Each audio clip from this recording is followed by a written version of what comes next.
Good morning, and welcome to the Tyson Foods second quarter 2025 earnings conference call. All participants will be in listen-only mode.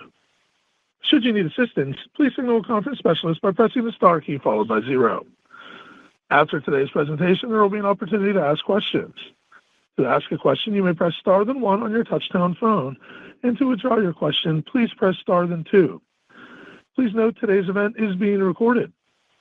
I would now like to turn the conference over to Sean Cornett, Vice President, Investor Relations.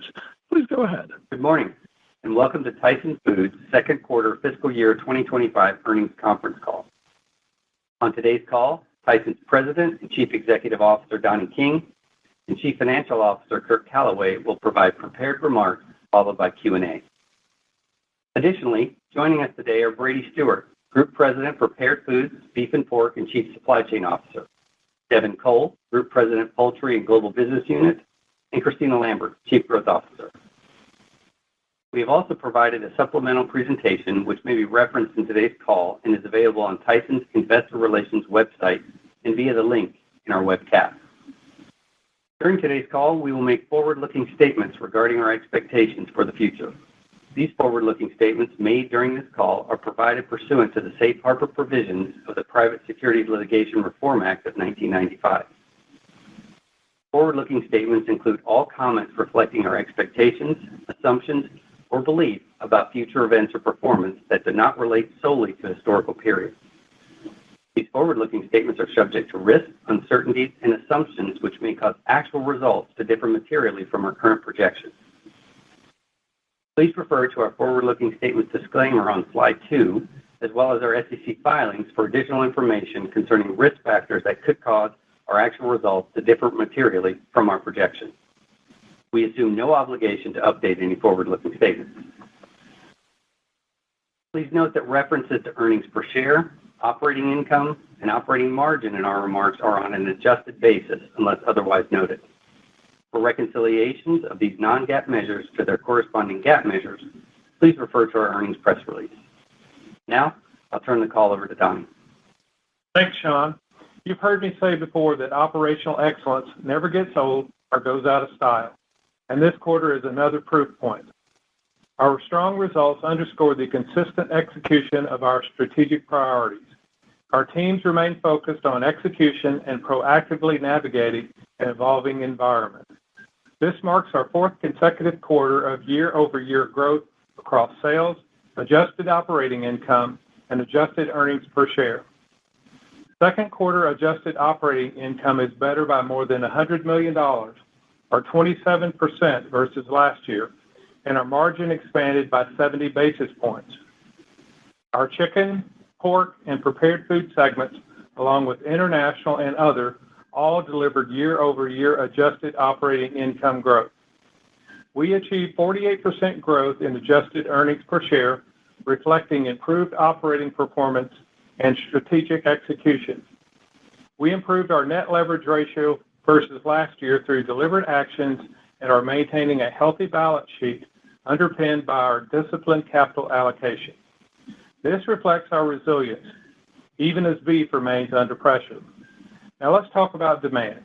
As we mentioned last quarter, 71% of U.S. consumers sought to increase their protein consumption in 2024, according to an International Food Information Council study. The latest Power of Meat report from the Food Industry Association shows that U.S. meat sales at retail hit an all-time high in 2024, with consumers making purchases more than once per week. According to the study, meat had 98% household reach and was included in nearly 90% of home-cooked dinners. Meat is the clear protein choice, recognized for nutritional value, convenience, and versatility. Even with a dynamic backdrop, it is evident that consumers continue to prioritize protein, especially from animal sources, underscoring robust, sustained demand across the category. As a world-class food company and recognized leader in protein, Tyson is well-positioned. Our multi-protein, multi-channel portfolio allows us to serve a wide range of consumer protein needs across eating occasions and value tiers. Our broad portfolio of strong brands, Tyson, Jimmy Dean, Ballpark, and Hillshire Farm remain key differentiators in a competitive marketplace, allowing us to drive long-term value. Now, let's walk through segment performance. Prepared Foods. Prepared Foods continues to be a high-performing and dependable driver of profitability. In the second quarter, we delivered double-digit margins, expanding by 50 basis points versus the prior year. The team continues to execute with excellence on the factors within their control. We see meaningful runway to expand margins over time. Our multi-year plan, focused on optimizing operations, launching winning innovations, and expanding distribution, is on track.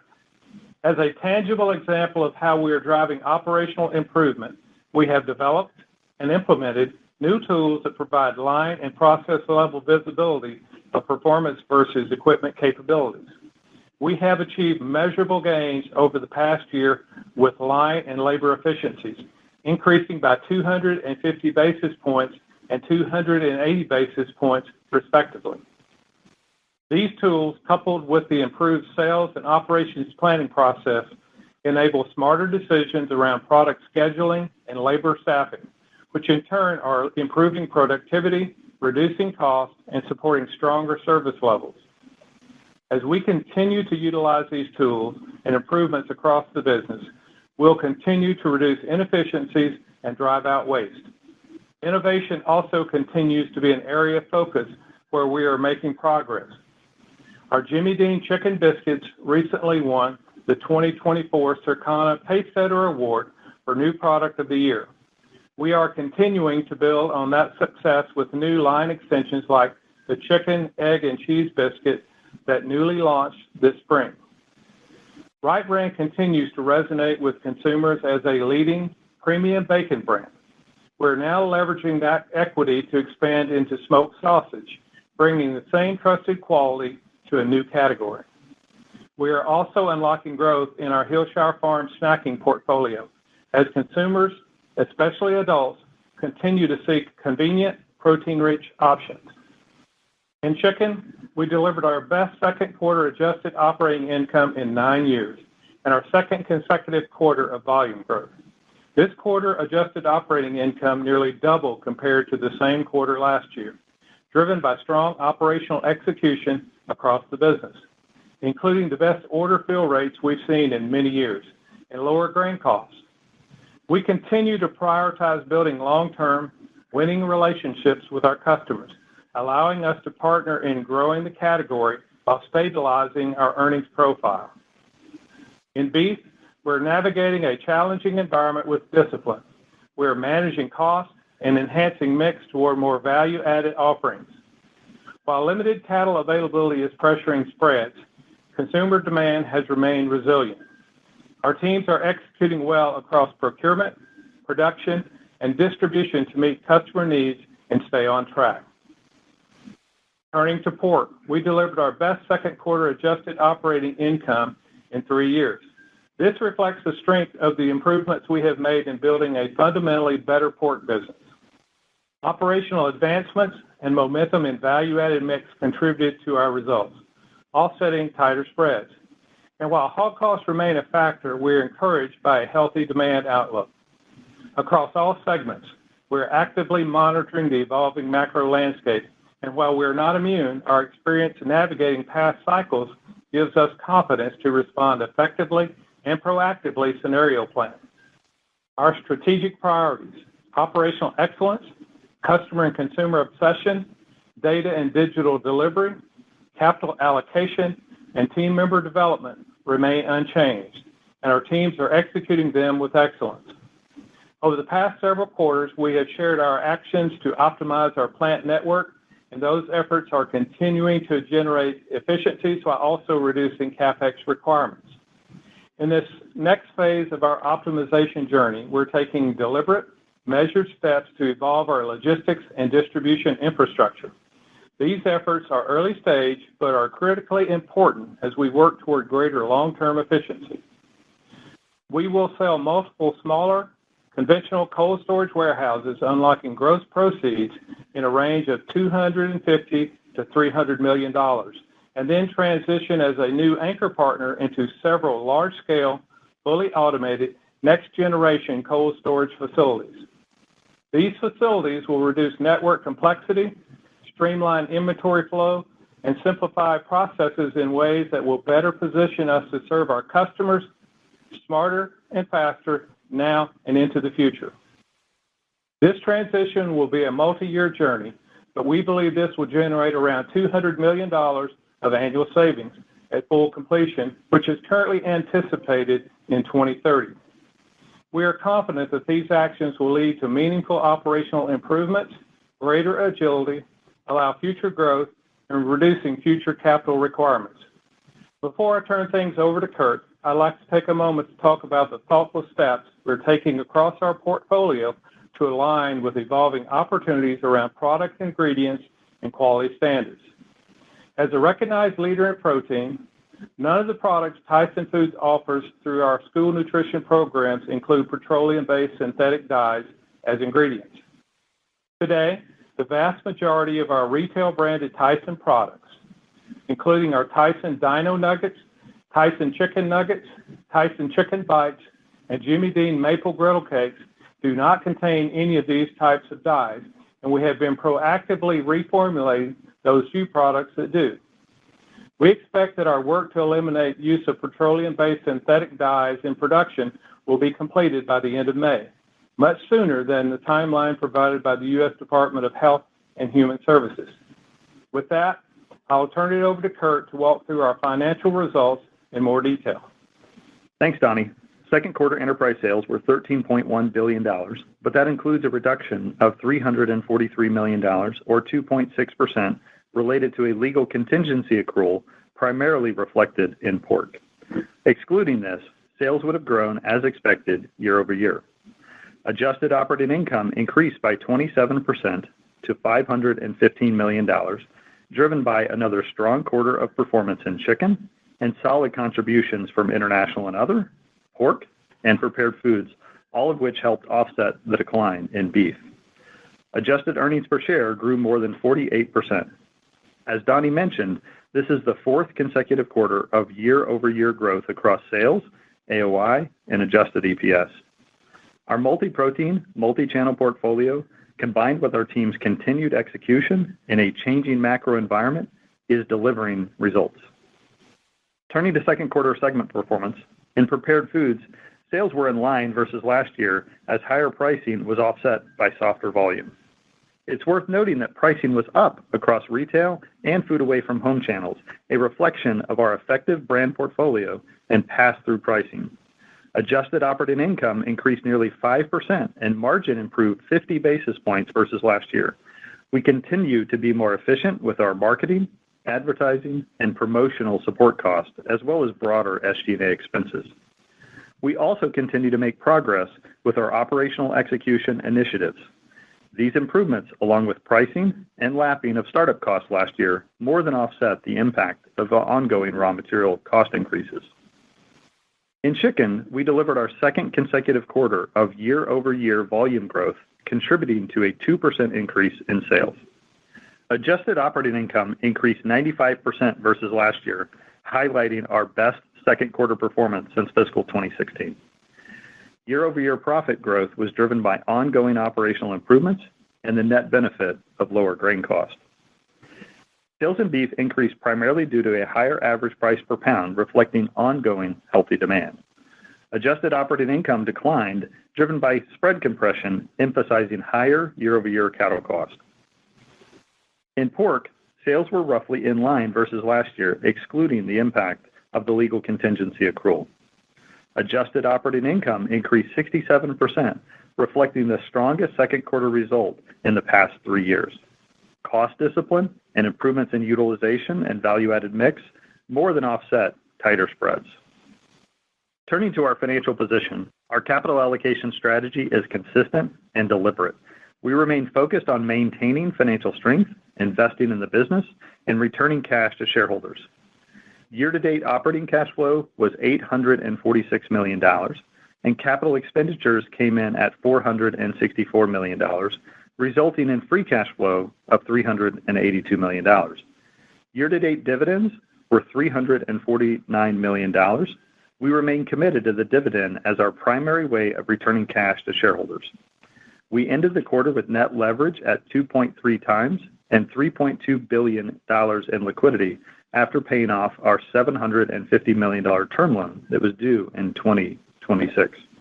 Our balance sheet remains healthy as we prioritize financial strength, our investment-grade credit rating, and cash management to drive long-term shareholder value. Now let's take a moment to review our outlook for fiscal 25. Our total company guidance is unchanged.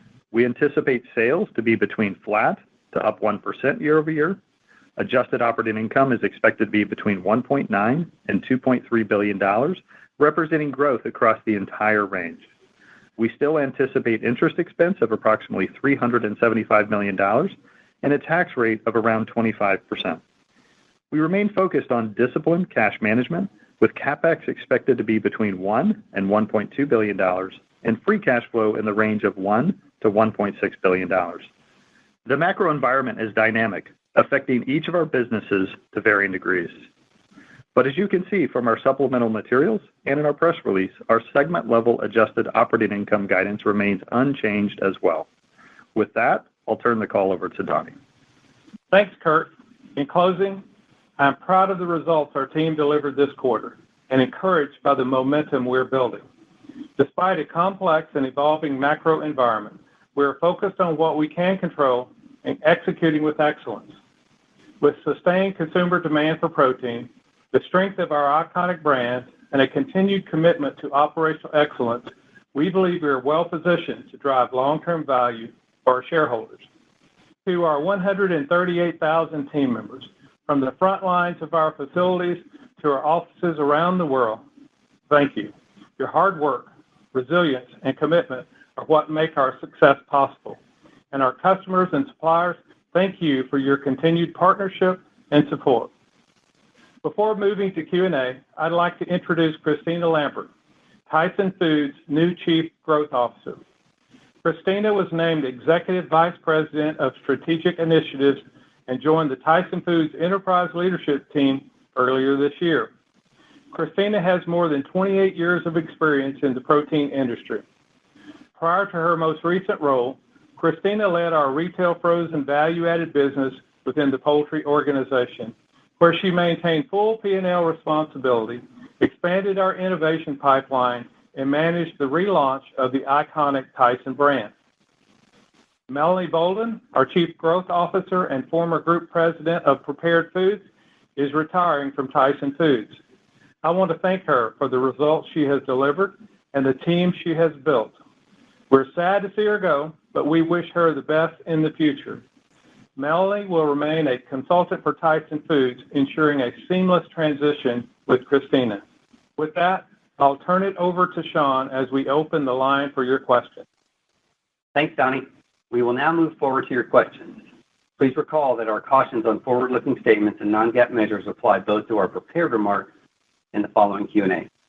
Operator, please provide the Q&A instructions. Thank you. We will now begin the question and answer session. To ask a question, you may press star then one on your touch-tone phone. If you're using a speakerphone, please pick up your handset before pressing the keys. To withdraw your question, please press star then two. Please limit yourself to one question and one follow-up. If you have further questions, you may re-enter the question queue. At this time, we will pause momentarily to assemble our roster. And today's first question comes from Alexia Howard at Bernstein. Please go ahead. Thank you. Good morning, everybody. Morning. So you beat consensus expectations this quarter on the profit line, but you didn't raise guidance for the full year. How did the results come through versus your internal expectations, and what's coming through better or worse than expected? And then I have a follow-up. Thank you, Alexa. This is Donnie. Let me before jumping into that, let me share a couple of additional thoughts on Q2. I think this quarter clearly demonstrates the importance of our multi-protein, multi-channel portfolio. We are best positioned intentionally to provide affordable, accessible, and nutritious protein that the consumer continues to demand in this very dynamic environment. While beef is experiencing the most challenging market conditions we've ever seen, we increased total adjusted operating income by 27%, and every segment grew other than beef. Chicken had standout performance, our best Q2 AOI in 9 years. Prepared Foods has continued steady margin performance. I am pleased with our efficiency improvements through better yields, reducing waste, and a continuing push for best-in-class execution in our plants. We've made significant strides in maximizing the efficiency of trade and MAP spending, and our innovation pipeline is the largest that we've ever had. And we're committed to growing our Prepared Foods business, both volume and bottom line. We remain agile and work with pace to optimize our operations and distribution network, and I'm excited about the next step on our journey as we transform our logistics network. This will unlock annual savings of approximately $200 million over time and will support our growth into the future. The dynamic environment we and others have referenced includes uncertainty from tariff impacts and pressure on the consumer. But our guidance considers those risks, and we're growing at the bottom line across the entire range. Now, in terms of guidance, I will add a little, and then I will let Kurt add some color to it as well.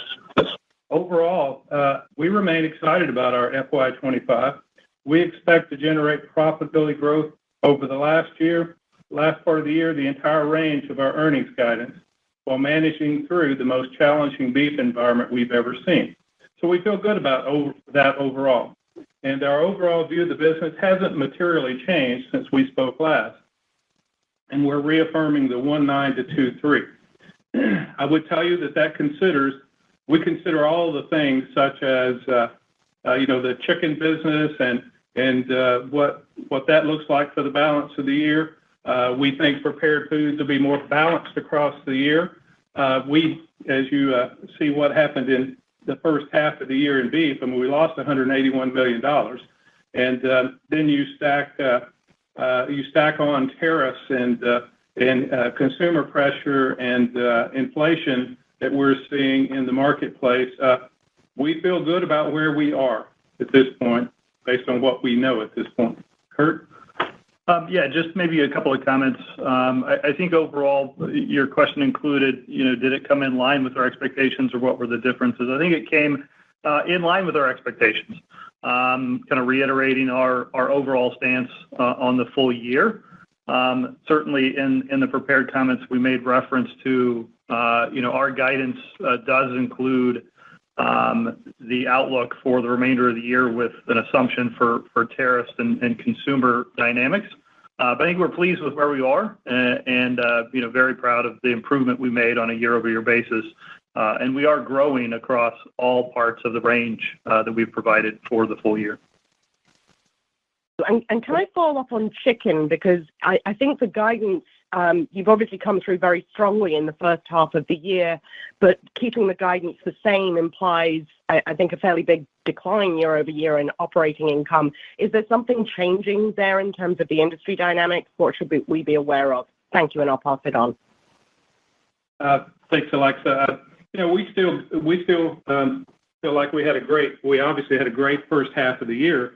If you look at the numbers, there's just some uncertainty as you look at the back half of the year. If we look and compare it against our annual, our adjusted operating income, it looks pretty good. But we also look at what consensus looks like as it relates to chicken. I think chicken will be a clear winner in this for the balance of 2025. Let me stop with that level of detail, and I will kick it over to Devin Cole, and Devin can give us more detail around the chicken business. Yeah, thanks, Donnie. Again, we did deliver a very strong quarter. I'd say largely due to the strength and execution of our team, and I want to thank everyone for their focus and execution around those efforts. Generally our strategy, it will remain unchanged, but we do need to stay flexible with our tactics in this environment. I think things that we delivered in the quarter that will continue to be a priority and continue to deliver excellence moving forward is we have outperformed the industry in live. We extended our improvements related to plant performance. and then the intense focus on the customer continued. As mentioned, we've now had 2 consecutive quarters with fill rates over 98%. And our innovation pipeline is resonating very well. And, if you look ahead, we did reaffirm our guidance in the range of $1 to $1.3 billion. And I think that takes into consideration, one, the confidence that we have in the operating environment, but also the sustainable progress we've made in the first half of the year. But I think we also have to layer in, as a consideration, investments that we'll be making in the back half of the year, primarily to strengthen and extend our number 1 share in value-added retail food service. We also have to consider our diversified pricing models. It's worth recalling that we utilize those models with our customers, many of which are linked to grain markets, to build stable margins over time, and to just factoring in the overall macroeconomic environment. Thank you. And our next question today comes from Peter Galbo at Bank of America. Please go ahead. Hey, guys. Good morning. Thank you for taking the questions. Donnie, I actually wanted to start on the changes in the cold storage facilities that came out. I think you mentioned $200 million of annual savings, and that's maybe over a 5-year period. And as I dug through the 10Q, it looks like that'll mostly be split between chicken and prepared foods. So maybe just 2 things. One, if we could get a little bit more detail on kind of that breakout that you're anticipating, again, realizing it's over the long term. And B, obviously this has been an ongoing discussion probably for quite a bit of time, but just, what kind of led finally to pulling the trigger on this? Is it part of the broader, again, restructuring as we think about the margin profile and sustainability of higher margins for chicken and prepared going forward? Yeah, thanks, Peter. I think you largely answered the question in some of your comments, but just let me reaffirm those things for you. We've talked now for a couple of years about assessing every facet of our business, and I'll tell you, we've been when we looked at our logistics network, and we identified some things that we didn't like. We identified opportunities for improvement. And Brady Stewart and that team that works on this have been working on this for well over a year in terms of trying to get to this point. Since Brady and his team did all the work, let me ask him to deliver some details behind the project. Thanks, Donnie. And as you mentioned, specifically want to call out the team for laying out a really appropriate strategy. Today, our network is too complex and too costly. And so we saw an opportunity to really right-size our network that allows us to continue to grow into the future, but also bring cash into the enterprise as well. And so we mentioned the length of time associated with this transition and transformation. And it's really important to understand that there's new cold storages that will be built that will get our products closer to customers, which reduces the total number of miles, reduces our carbon footprint in delivering our products to our customers, and ultimately will deliver that over $200 million in annual savings as we move out 3 to 5 years from now. And Brady, just before I move on to my next question, just a rough split on that $200 million between the two? This is Kurt. I don't know that we have that for today. I think go back to the statement that think about, right, this network is principally for our poultry and prepared business, very little utilization of the network that Brady's speaking to for beef and pork. So it would follow kind of the normal or a relative share split, if you will, based on the volumes that are moving through the poultry and prepared foods items. Got it. Okay, that's helpful. And maybe this one, I don't know, it's probably a bit of a jump ball in terms of the question, but in prepared foods specifically, I think, again, in the queue, you called out kind of higher raw material costs, and so maybe, you kind of got to the margin you did based on SG&A. I'm just curious kind of how we should think about the go forward there, listening to some of your peers, they're obviously baking in higher raw materials, but are we getting to the numbers really just kind of on lower SG&A going forward? That obviously has implications for the top line, so just wanted to understand that. Thanks. Sure, and thanks for the question, Peter. This is Brady again. Number one, I think it's really important to understand that we're very excited about our prepared foods business, and this comes in a multitude of different areas. Number one is we're excited about the team we have in place and the true management operating system that team is placed. And we're excited about our brands. We have leading brands that will continue to play a part with our customers and our consumers as well. And so when you really look out in front, it's important to understand, I think, really in three different buckets that create the excitement. Number one is from an innovation perspective. Donnie, in his prepared remarks, commented on our innovation coming with Wright brand premium sausage. He commented on the amazing growth we've had from a Hillshire snacking platform, and he commented on the innovation we brought forth with the success with our Jimmy Dean chicken biscuit as well. On top of that, we have one of the most robust innovation pipelines in the history of Tyson Foods. And we're extremely excited that we have innovation coming within the next year in every single one of our core categories for prepared foods. And so that's going to drive us from a growth perspective into the future. Second is from a distribution perspective, we continue to see distribution gains and getting our products in the right place for our consumers to continue to have access to them.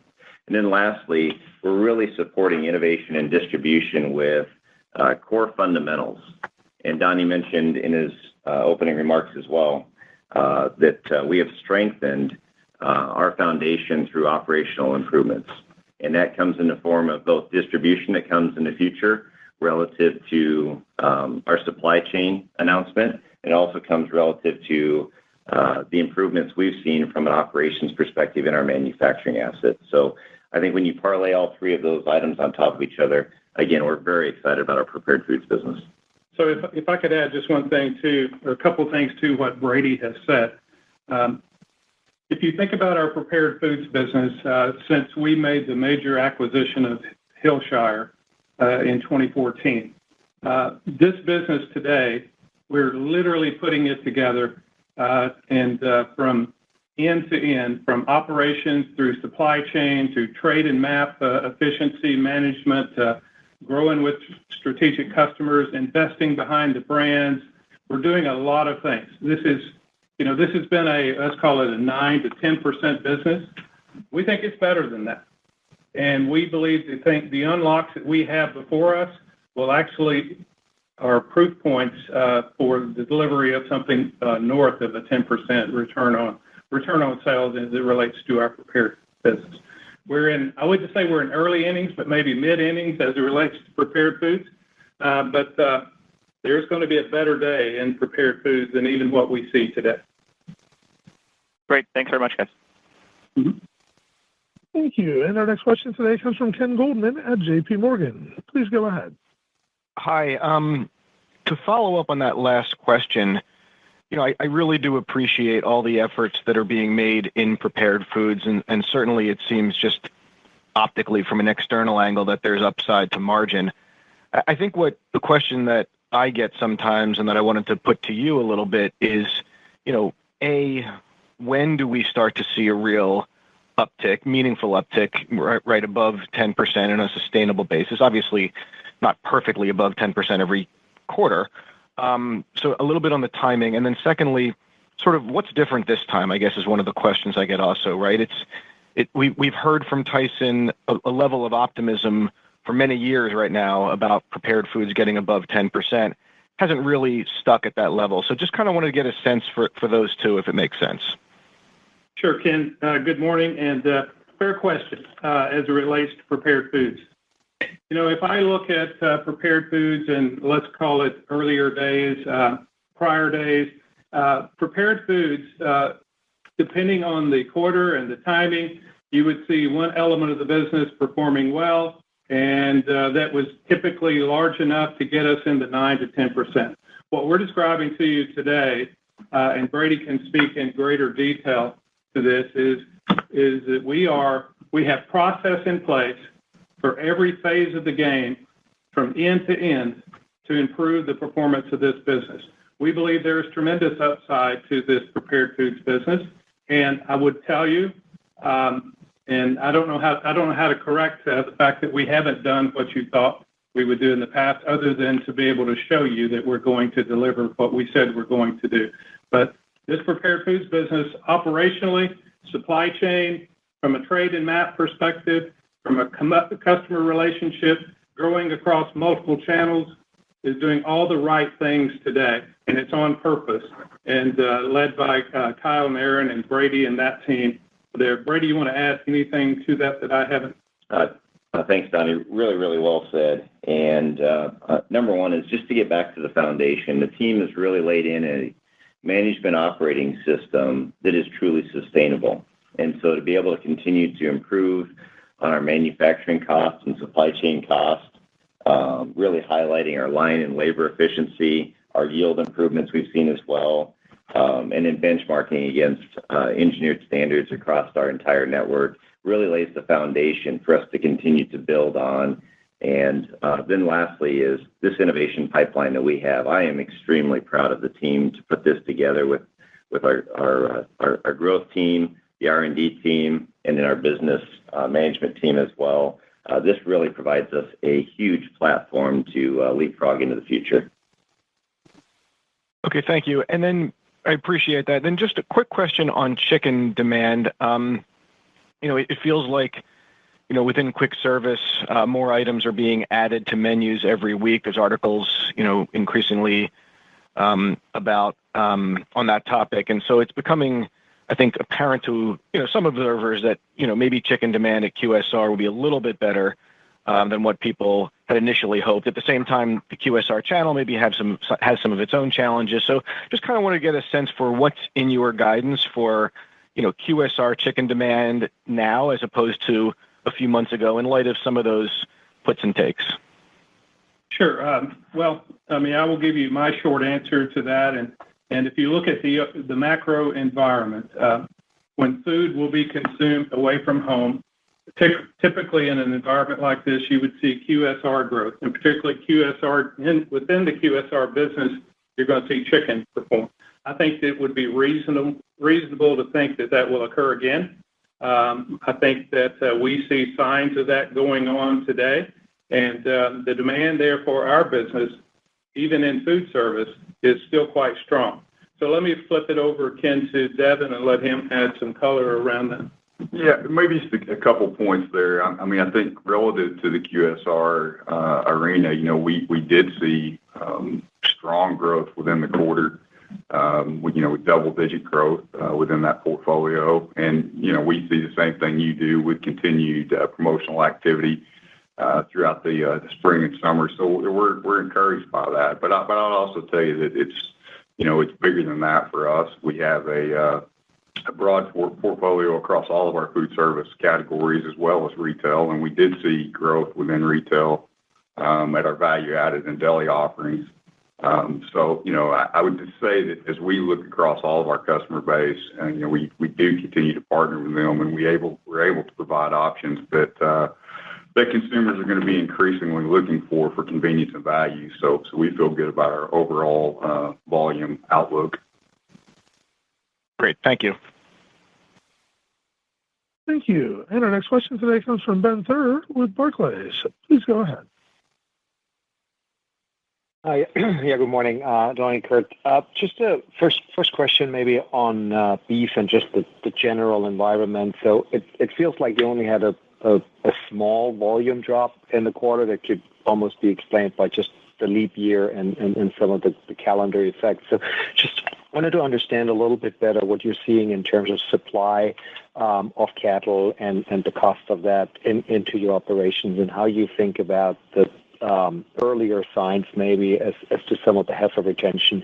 Is that building or not? So how should we think about just beef throughout the cycle? Are we at the bottom, or is it just still too early to tell? That would be my first question. Sure, Ben. Let me add a little bit to the demand softness that you talked about in our 2Q. That happens every year with us. It's not unusual to see a seasonal demand softness in Q2, and so we didn't see that as anything notable really, other than the fact that it was that time of year. But I'll give it to Brady to talk about the supply, heifer retention, and volumes. Well, thanks, Donnie. And Ben, I think it's important to note that cattle on feed from a weight perspective are extremely heavy. We're at record weights throughout the business as well. So we're seeing some weight that is offsetting from a volume perspective some of the lower head counts we're seeing as the supply has been obviously lower than a year ago.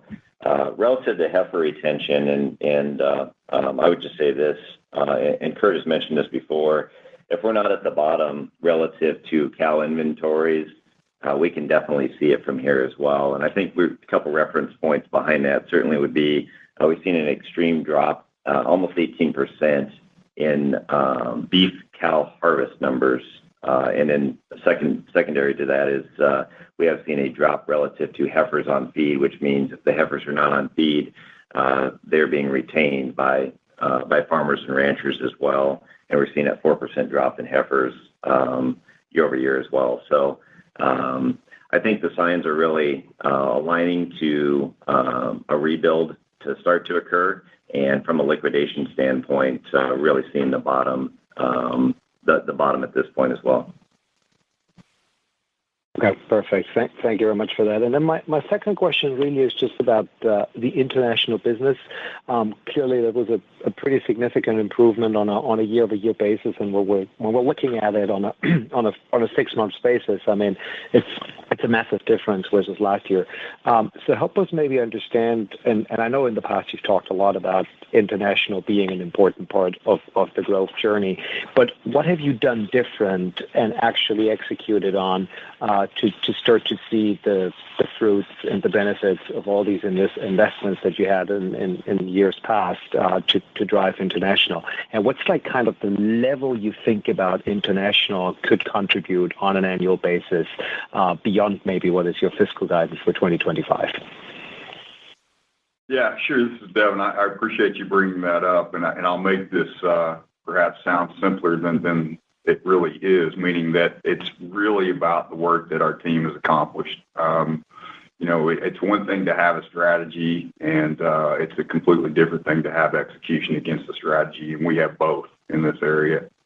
We have simply improved our operational fundamentals, and we've also executed a very good commercial growth strategy. You can see that in the results, and in fact, it's our strongest quarter on record.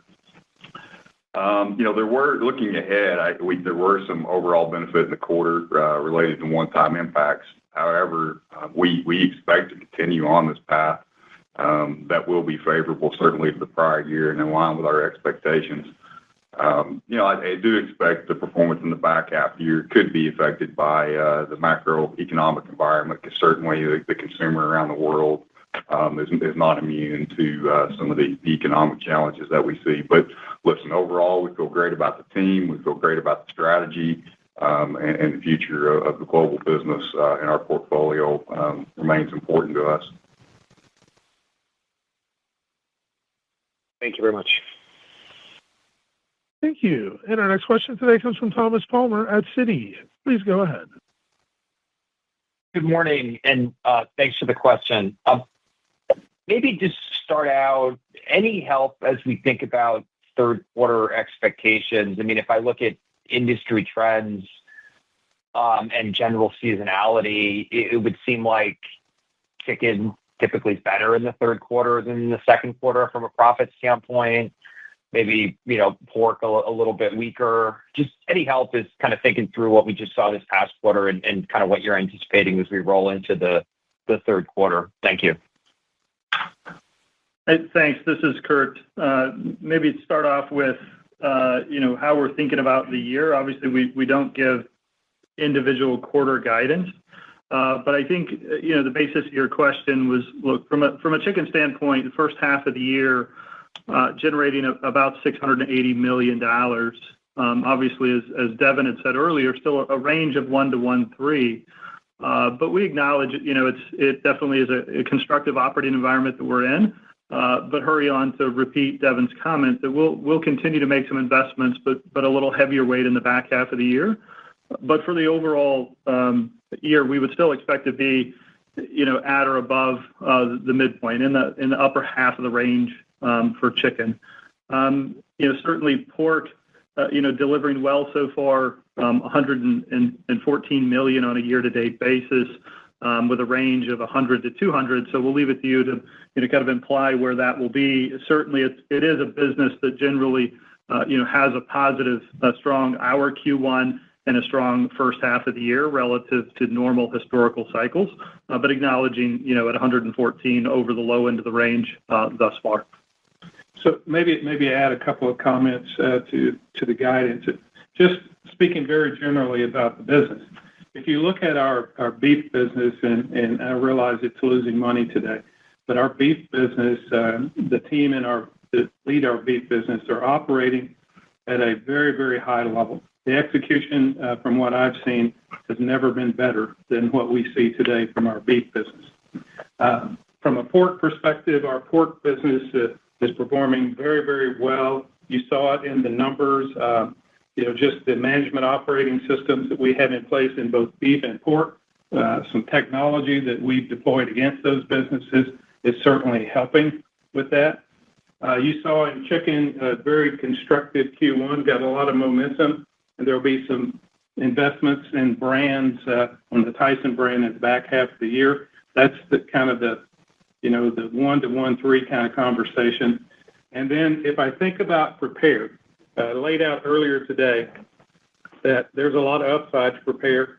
We're in kind of mid-innings, if you will, in terms of performance and prepared, but there's a lot of upside to, for us as a company. In our international business, it's a smaller business that we have, but their strategy they have in place and their execution against that strategy is really, really good. And then maybe finally, as it relates to consumers and customers, we're aligned with strategic customers and feel good about those relationships, and we're growing their business and thereby growing our business. But from a consumer perspective, in this environment, wherever that consumer is, we're intersecting with that consumer, and we provide top high-end or value tier propositions for those consumers. So we feel good about all of those in the business in general. Thanks for that walkthrough. Maybe I could just follow up quickly on international. Why has it been so strong the past couple quarters? And I guess how persistent do you think the drivers of that might be?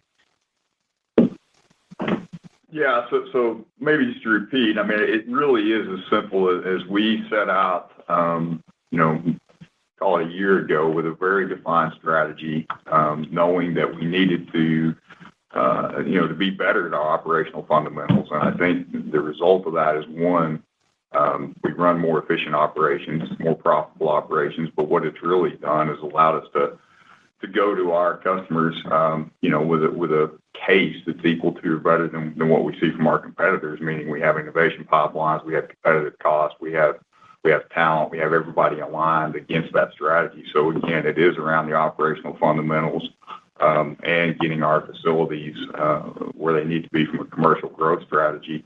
And I don't see that changing. Those things are very well defined. We have a great leadership team in place, and everybody is working towards the same strategy. All right, thank you. Thank you. And our next question today comes from Andrew Strelzik at BMO. Please go ahead.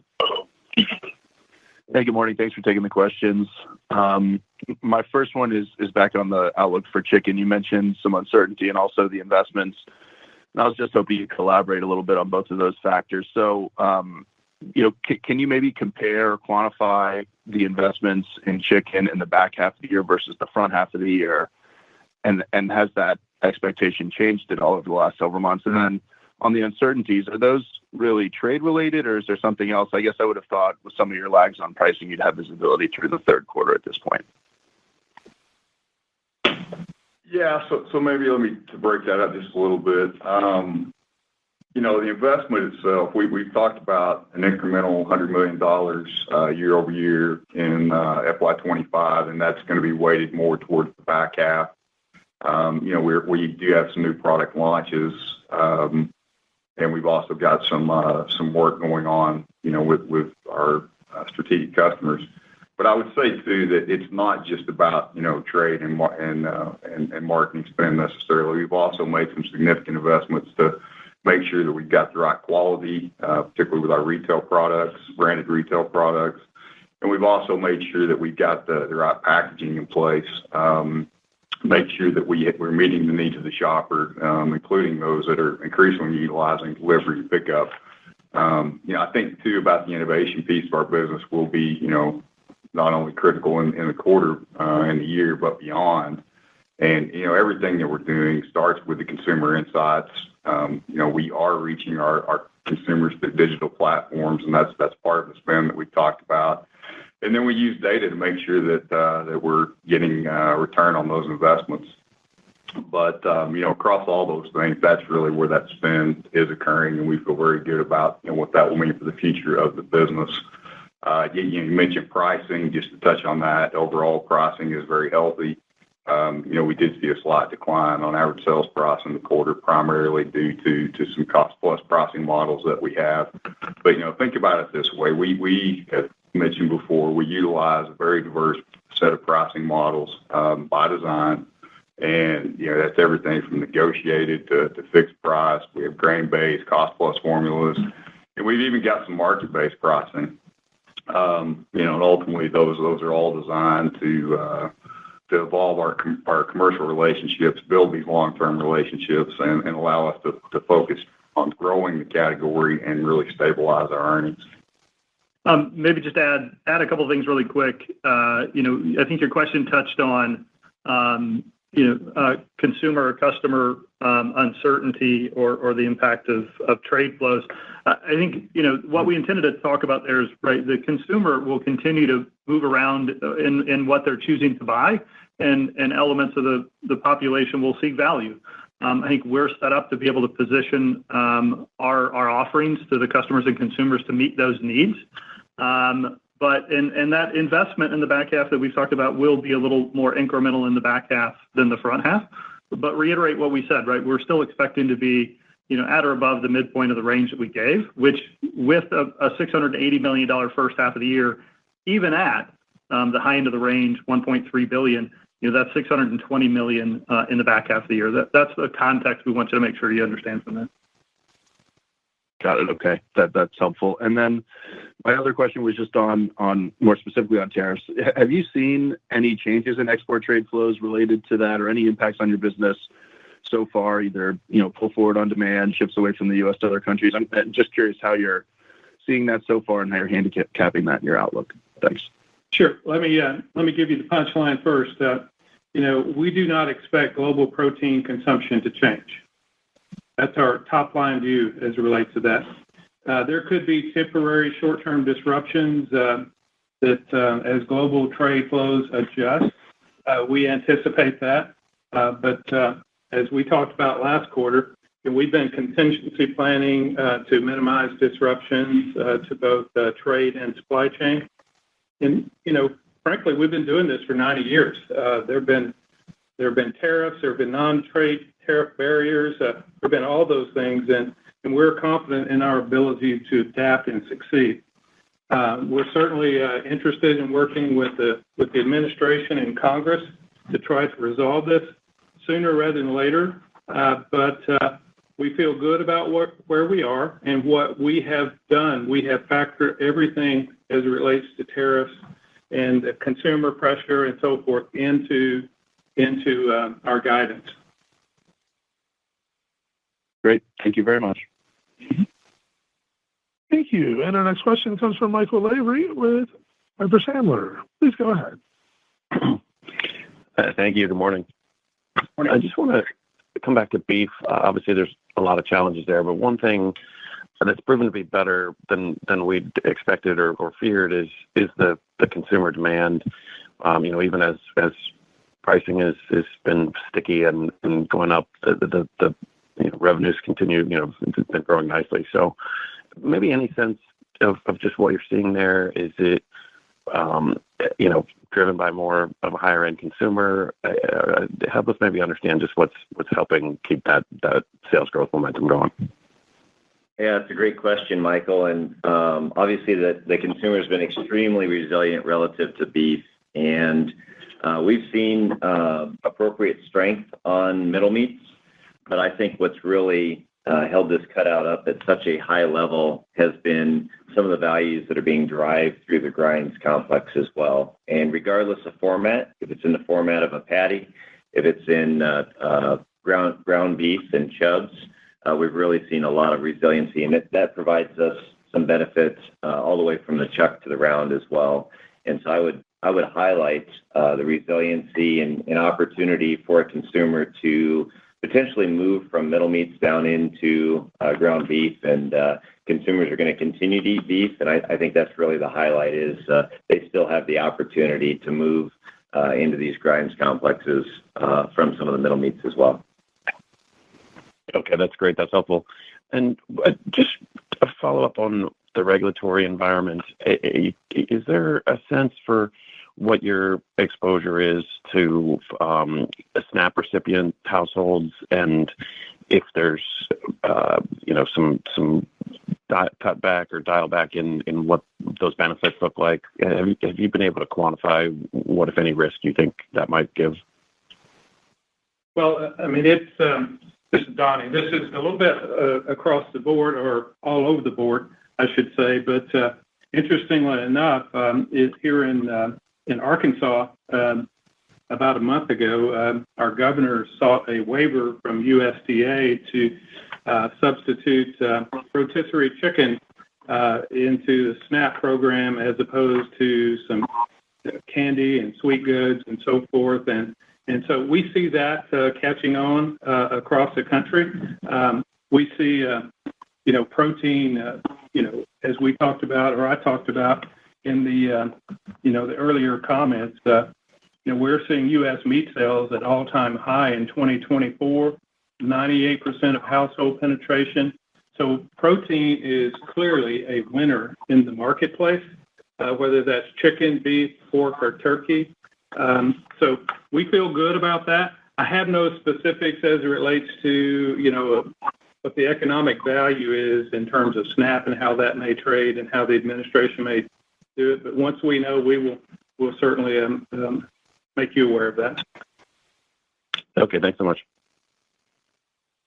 Thank you. And our next question today comes from Pooran Sharma with Stephens Inc. Please go ahead. Great. Thanks for the question. Just wanted to ask about operationally, we had a pretty cold winter across many parts of the U.S. Just want to understand if you could help us qualitatively, or if you could quantify any cold weather impacts. I will say I was impressed, continue to be impressed by chicken, but I get the sense that maybe you were impacted with the cold weather and you could have done a little bit better. But I'll stop there and see if what color you have to share. Sure. I would tell you that early Q2 we certainly had weather disruptions across in the the center part of the country, up and down the East Coast. We often see snow, ice, tornadoes, hurricanes. I mean, honestly, you get to see it all. And but we manage our business to be able to deliver in spite of those things, and we try to keep our team members safe through those processes, and our animals safe in those and alive during those processes. And I think we fared very well early in the quarter, but it did cost us some money.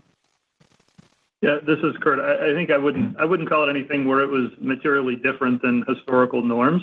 I think to add to what Donnie said, right, the benefit of our network and portfolio is as we prepare for winter storms, specifically as you referenced, moving within the network and optimizing as best we can.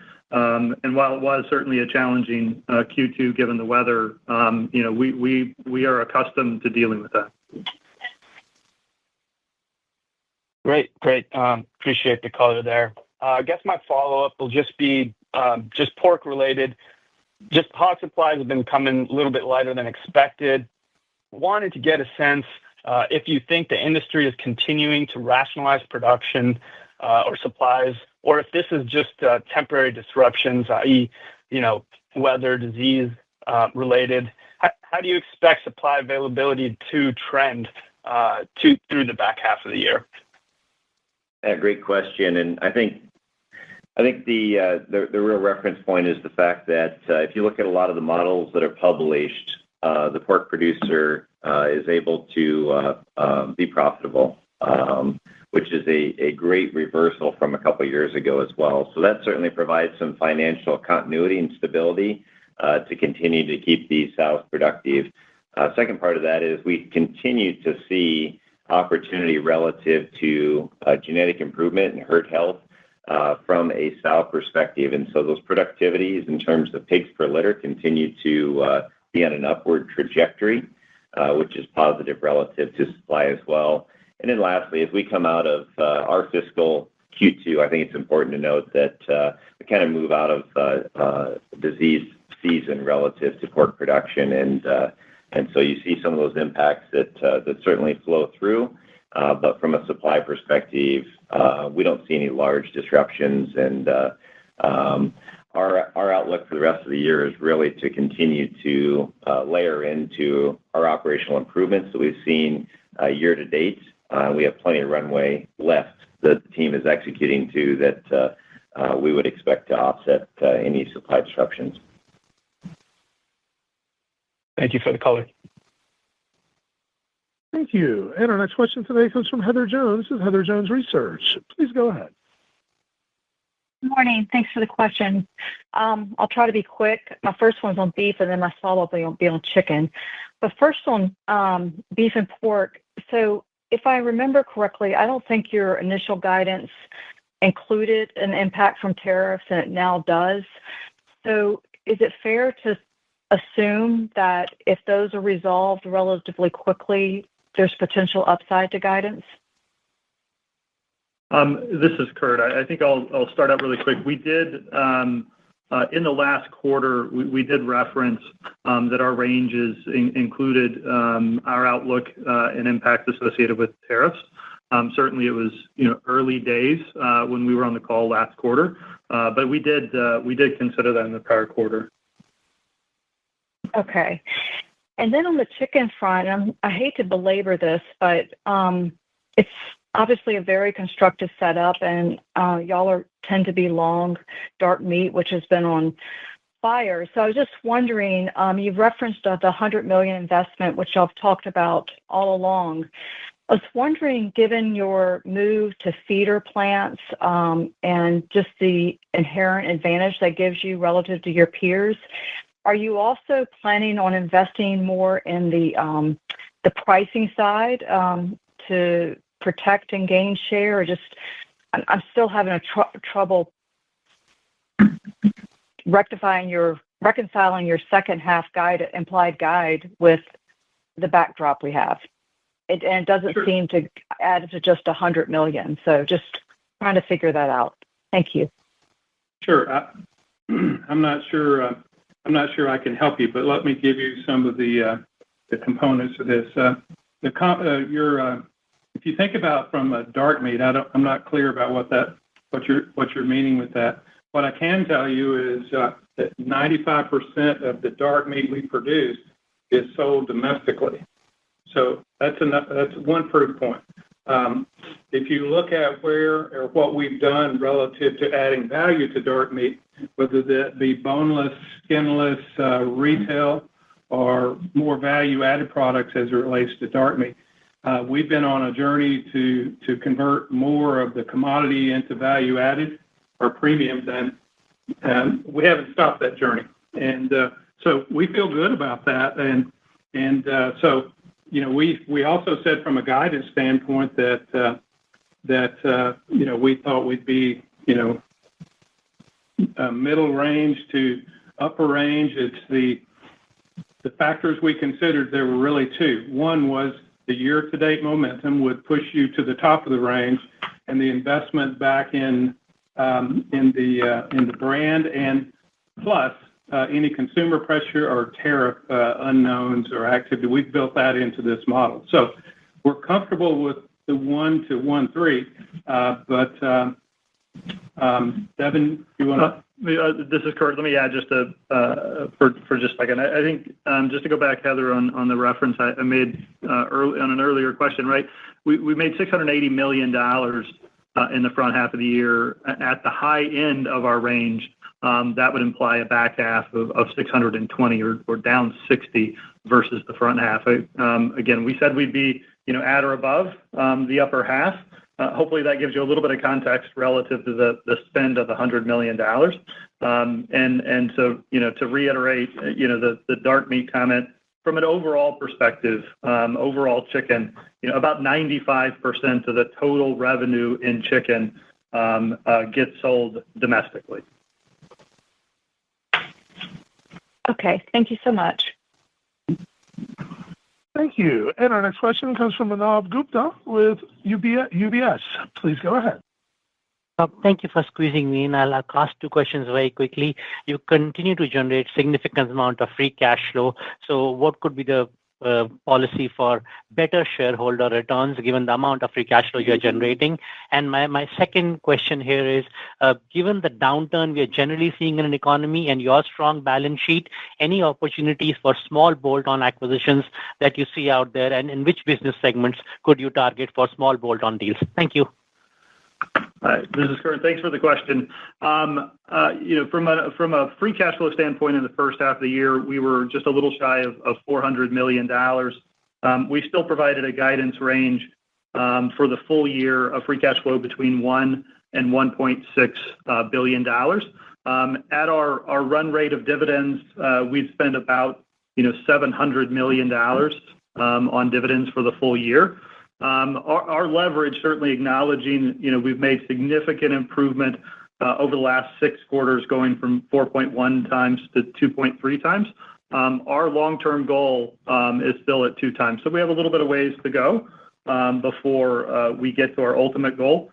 And with respect to M&A, our stance remains the same. We look at opportunities, but we're very selective in what we choose to look at. But overall context, still looking at opportunities more in the value-added parts of our portfolio.